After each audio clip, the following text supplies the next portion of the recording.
श्री परमात्मने नमः। अथ श्रीमद्भगवद्गीता अथ नवमोऽध्यायः राजविद्या राजगुह्ययोगः। భగవద్గీతలో 9వ అధ్యాయం నవమో అధ్యాయం రాజవిద్య రాజగుహ్య యోగము. ఈ అధ్యాయం యొక్క అర్థం ఒకసారి చూద్దాము. రాజవిద్య రాజగుహ్య. విద్య అంటే జ్ఞానము, విద్య అంటే ఏంటి? ఒక విషయాన్ని గురించి తెలుసుకోవటం. అయితే ఇది విద్యలలోకెల్లా మనకి ఎన్నో విద్యలు ఉన్నాయి కదా. సంగీత విద్య, నాట్యము, నృత్య విద్య, తర్వాత ఇంకా ఎన్నో విద్యలు ఉన్నాయి మనకి. కానీ అన్ని విద్యల్లోకెల్లా గొప్పనైనటువంటి విద్య బ్రహ్మ విద్య. అందుకే మనం ఏదైనా పని నేర్చుకునేటప్పుడు ఇదేమైనా బ్రహ్మ విద్యన రాకపోవడానికి అని అంటాం. అంటే బ్రహ్మ విద్య అయితే కష్టం గాని ఈ పని అయితే మనం నేర్చుకోగలుగుతాము అని ఒక కంపారిజన్ చేసుకుంటాము. అంటే బ్రహ్మ విద్య అనేది అంత ఉన్నతమైన విద్య అని మనము ఆ పోలికతో మనం అక్కడ చెప్పుకుంటూ ఉన్నాడు, అంటే వ్యవహరిస్తూ ఉంటాము మన రోజు జీవితంలో కూడా. అయితే రాజ విద్య అంటే కూడా అది బ్రహ్మ విద్య, భగవంతుడి గురించిన విద్య. అన్ని విద్యల్లోకెల్లా అది రాజు వంటిది. తర్వాత రాజగుహ్య. గుహ్యము అని అంటే రహస్యమైనది. మనకి బ్రహ్మాండమే ఒక పెద్ద రహస్యం. మనకి మన జననము, మన మరణమే పెద్ద పెద్ద రహస్యాలు. మనం ఎలా పుట్టామో తెలియదు, మనం ఎలా మరణిస్తామో తెలియదు, ఎప్పుడు మరణిస్తామో తెలియదు. ఇదంతా కూడా రహస్యమైన విషయాలు, మనకి అర్థం కాని విషయాలు ఇవన్నీ కూడా. అయితే ఇలాంటి రహస్యాలను కూడా మనం అర్థం చేసుకోవచ్చు. ఇవన్నీ కూడా మనము ఎవరినో ఒకరిని ఆశ్రయించి తెలుసుకోవచ్చు. కానీ అన్నింటికన్నా రహస్యమైనది, రహస్యాల్లోకెల్లా రహస్యమైనది రాజు వంటిది గుహ్యము, అంటే రహస్యమైనది. అలాంటి యోగము ఇప్పుడు శ్రీకృష్ణుడు అర్జునుడికి బోధించబోతున్నాడు. ఇది వరకు మనం చూసిన అధ్యాయాల్లో ఇదంతా కూడా భగవద్గీత ఎలా నడుస్తుంది, ఒక ఫ్లోలో నడుస్తుంది. అర్జునుడికి చెప్పే విధానం ఎలా ఉంటుందంటే కృష్ణుడిది ఒకదాని తర్వాత ఒకటి, ఒకదాని తర్వాత ఒకటి. చిన్నపిల్లలకి తెలిసిన విషయాల నుండి మనం తెలియని విషయాలని చెప్తాము.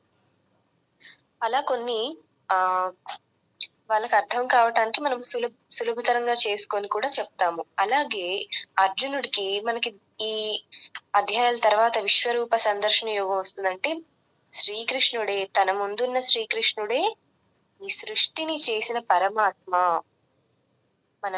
మనందరినీ సృష్టించిన పరమాత్మ అని అర్జునుడికి తెలుపబోతున్నాడు. అది 11వ అధ్యాయంలో వస్తుంది కదా. అయితే దీనికన్నా ముందు డైరెక్ట్ నేనే దేవుడిని అనంటే అర్జునుడు కాదు, అసలు ఎవరూ జీర్ణించుకోలేరు. ఈవెన్ మనము విశ్వరూప సందర్శన యోగంలో చూసినా కూడా చివర్లో అయ్యయ్యో నువ్వు నా సఖుడివని, నేను ఇన్నాళ్ళు నీతో కలిసి తిరిగాను, నీతో తమాషాలు చేశాను అని పశ్చాత్తాపడతాడు అర్జునుడు. అంటే ఒకేసారి కూడా మనకి పెద్ద రహస్యం తెలిసినా కూడా, ఒక పెద్ద విషయం తెలిసినప్పుడు కూడా మనము కొంచెం దాన్ని అంగీకరించడానికి కొంత సమయం పడుతుంది మనకి. అందుకని శ్రీకృష్ణుడు మెల్లిమెల్లిగా చాలా కొన్ని విషయాలు చెప్తున్నాడు. మనం 4వ అధ్యాయంలో కూడా చూసినట్టున్నాము. ముందు నేను ఈ యోగ విద్యని సూర్యుడికి ఇచ్చాను, ఆ తర్వాత సూర్య భగవానుడు తన కుమారులకి అందించాడు అని మనం చూసాం కదా 4వ అధ్యాయంలో. ఇమం వివస్వతే యోగం ప్రోక్తవానహం అవ్యయం అని. అప్పుడు అర్జునుడికి అప్పుడు చెప్పాడు, నేను ఎప్పటి నుంచో ఉన్నవాడిని అని.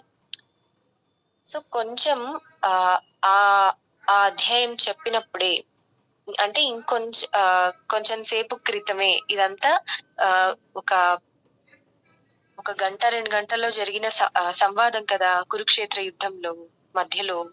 కాబట్టి మనము కొద్ది వరకు క్రితం మాత్రమే కృష్ణుడు ఈ విషయాన్ని తెలియజేశాడు, ఒక హింట్ ఇచ్చాడు. నేనే అందరినీ సృష్టించిన పరమాత్మని, అందరిలో ఉన్నది నేనే, నాలోనే అందరూ ఉన్నారు అనే విషయాల్ని చెప్పాడు. తర్వాత మెల్లిమెల్లిగా 5, 6 అధ్యాయాల్లో ఇవన్నీ కూడా మనం ఎలాంటి కర్మల్ని ఆచరించాలి, ఎలా కర్మల్ని ఆచరిస్తే మనం భగవంతుడిని చేరుకోవడానికి సులభం అవుతుంది మన జీవితము అనేది ఎక్స్ప్లెయిన్ చేశాడు. అంటే మానసిక కర్మల గురించి మనం ఏం చెయ్యాలో చెప్పాడు కృష్ణుడు. తర్వాత 7వ అధ్యాయంలో అభ్యాసం, పరమాత్ముని ఎలా ఉపాసించాలనేది చెప్పాడు. తర్వాత 8వ అధ్యాయంలో ఈ యోగము, ఈ అభ్యాసము ఇలాంటివన్నీ మాకు తెలీదు, మరి మేమేం చెయ్యాలి భగవంతుని చేరుకోవడానికి అనుకునే స్థాయిలో ఉన్న వాళ్ళకి ఇది వరకు చూసారు కదా. 8వ అధ్యాయంలో శ్రీకృష్ణుడు ఎలా చెప్పాడు, అనన్య భక్తితో నన్ను కొలిస్తే నేను మీకు అందుతాను అని అనేది చాలా ముఖ్యమైన విషయం 8వ అధ్యాయంలో. సో అది మీరు గమనించే ఉంటారు. అనన్య భక్తి అనేది ప్రధానమైనది అని కృష్ణుడు చెప్తాడు. ఈ యోగము ఇవన్నీ పక్కన పెడితే అనన్య భక్త అంటే నేను తప్ప ఇంకొకటి లేదు ఈ ప్రపంచంలో. చూస్తున్న ఈ యానిమేట్ ఇన్యానిమేట్ అంటారు, అంటే కదులుతున్నా కదలని ఈ ప్రపంచం అంతా కూడా నేనే ఉన్నాను, నేను తప్ప ఇంకేది లేదు అనే దృఢమైన విశ్వాసం ఎవరికైతే ఉంటుందో వాళ్ళకి నేను తొందరగా దక్కుతాను అనే విషయాన్ని అక్కడ రూఢి చేశాడు కృష్ణుడు.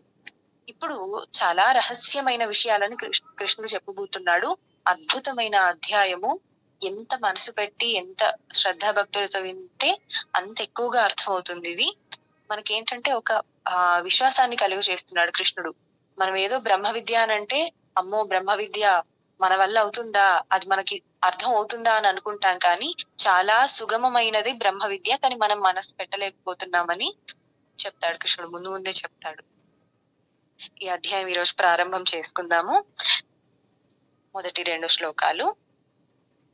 ఓం శ్రీ పరమాత్మనే నమః. శ్రీ భగవానువాచ ఇదం తు తే గుహ్యతమం ప్రవక్ష్యామి అనసూయవే జ్ఞానం విజ్ఞాన సహితం యజ్ఞాత్వా మోక్ష్యసే అశుభాత్. ఇదం తు తే గుహ్యతమం ప్రవక్ష్యామి అనసూయవే జ్ఞానం విజ్ఞాన సహితం యజ్ఞాత్వా మోక్ష్యసే అశుభాత్. ఇప్పుడు కలిపి చదువుతాను. ఇదం తు తే గుహ్యతమం ప్రవక్ష్యామ్యనసూయవే జ్ఞానం విజ్ఞాన సహితం యజ్ఞాత్వా మోక్ష్యసే శుభాత్. ఇదం తు తే గుహ్యతమం. ఇప్పుడు ఇంకో విషయాన్ని కూడా చెప్తాను. ఇదం తు తే అనంటే ఇంకో విషయాన్ని కూడా నీకు చెప్తాను. ఇప్పటి వరకు చాలా విషయాలు చెప్పాను. కర్మ అంటే ఏంటి, కర్మయోగం అంటే ఏంటి, కర్మ సన్యాసం అంటే ఏంటి, ఇలాంటి విషయాలు నేను చాలా చెప్పాను. విభూతి, అక్షరమైన పరబ్రహ్మ స్వరూపాన్ని వరకు తెలియచేశారు. ఇప్పుడు చాలా రహస్యమైనది నేను నీకు చెప్పబోతున్నాను. ఎంత రహస్యము అని అంటే, రహస్యాల్లో 3 రకాలు ఉంటాయి, అంటే 3 స్టేజెస్ ఉంటాయి. గుహ్యము, గుహ్యతరము, గుహ్యతమము. గుహ్యము అంటే రహస్యమైనది, గుహ్యతరము అంటే అతి రహస్యమైనది, గుహ్యతమము అని అంటే చాలా చాలా రహస్యమైనది అని. ఇలా ఒక 3 స్టేజెస్ ఉంటాయి. అయితే శ్రీకృష్ణుడు చెప్పేది ఎలాంటిది అంటే హైయెస్ట్, చాలా రహస్యమైనది చెప్పబోతున్నాడు కృష్ణుడు. ప్రవక్ష్యామి, చెబుతున్నాను నీకు. అనసూయవే, అనసూయవే అనంటే అసూయ లేనివాడా అని సంబోధిస్తున్నాడు అర్జునుడిని. ఏ అసూయ లేనటువంటి మనస్సు కలిగిన వాడు అర్జునుడు. కాబట్టే చెప్తున్నాను, మనం కూడా ఒక విషయాన్ని, ఒక మంచి విషయాన్ని, భగవత్ సంబంధమైన విషయాన్ని ఎవరికి చెప్పాలి, ఎవరితో పంచుకోవాలి అనంటే అసూయ లేని వారికి చెప్పాలి. అసూయ లేని వాళ్లే దాన్ని వింటారు, అసూయ లేని వాళ్లే దాన్ని అర్థం చేసుకోగలుగుతారు కూడా. మిగతా వాళ్ళు మనం చెప్పినా కూడా వినడానికి కూడా ఇష్టపడతారు. కాబట్టి అర్జునుడు ఎలాంటి స్థితిలో ఉన్నాడు? అనసూయ, అసూయ ఏమాత్రము లేనటువంటి స్థితిలో నిర్మలమైన మనస్సు కలిగి ఉన్నాడు. జ్ఞానం విజ్ఞాన సహితం. ఈ జ్ఞానం నేను నీకు విజ్ఞాన సహితంగా ఇస్తాను. జ్ఞానానికి విజ్ఞానానికి తేడా ఏంటో జ్ఞాన విజ్ఞాన యోగంలో చూసాం. జ్ఞానం అంటే పాల గురించి తెలియటం. పాలు తెల్లగా ఉంటాయి, ఆవు పాలనిస్తుంది, పాలు తాగితే శక్తి వస్తుంది, పాలల్లో సప్తధాతువులు ఉంటాయి. ఇవన్నీ థియరిటికల్. జ్ఞానం అంటే ఏంటి? థియరీ. విజ్ఞానం అని అంటే దాన్ని నిజంగా పాలని తాగి దాని రుచిని తెలుసుకొని, పాలు కమ్మగా ఉంటాయి, పాలు తాగితే శక్తి వస్తుంది, పాలు తాగాక తెలుస్తుంది కదా శక్తి వస్తుందని. సో దాన్ని అనుభవపూర్వకంగా తెలుసుకోవటాన్ని విజ్ఞానము అని అంటారు. కాబట్టి కృష్ణుడు ఇప్పుడు చెప్పే జ్ఞానం ఎటువంటి విజ్ఞాన సహితంగా నేను నీకు బోధిస్తాను, నీకు అర్థమయ్యేలాగా చెప్తాను. యద్ జ్ఞాత్వా, ఏది తెలుసుకొని, మోక్ష్యసే అశుభాత్, అన్ని అశుభాల నుండి విడిపడతావు. మోక్షం అంటే ఏంటి? విడిపడటం, ఒకదాని నుంచి విడుదల కావటం. దేని నుంచి విడుదల కావటము? అన్ని రకాల అశుభాల నుండి. అశుభము అంటే ఏంటి? మన మనస్సులో జనించే ఒక చెడు ఆలోచన కూడా అశుభమే. తర్వాత మనం చేసే కాయిక వాచిక, మనము అనే మాటలు, మనం చేసే కర్మలు, శారీరకంగా చేసే కర్మలు, ఈ మనస వాచ కర్మణ, ఈ 3 రకాలుగా మనకి వచ్చే అశుభాలు ఏవైతే ఉంటాయో అన్నింటి నుండి కూడా విడిపడతాము. అన్నిటికంటే అశుభం అయినది ఏంటి అని అంటే అజ్ఞానము. కాబట్టి అజ్ఞానం నుండి నువ్వు విడిపడతావు. అలాంటి జ్ఞానాన్ని నేను నీకు బోధిస్తానని కృష్ణుడు చెప్తున్నాడు. ఇదం తు తే గుహ్యతమం ప్రవక్ష్యామి అనసూయవే, జ్ఞానం విజ్ఞాన సహితం యజ్ఞాత్వా మోక్ష్యసే అశుభాత్. రెండవ శ్లోకం.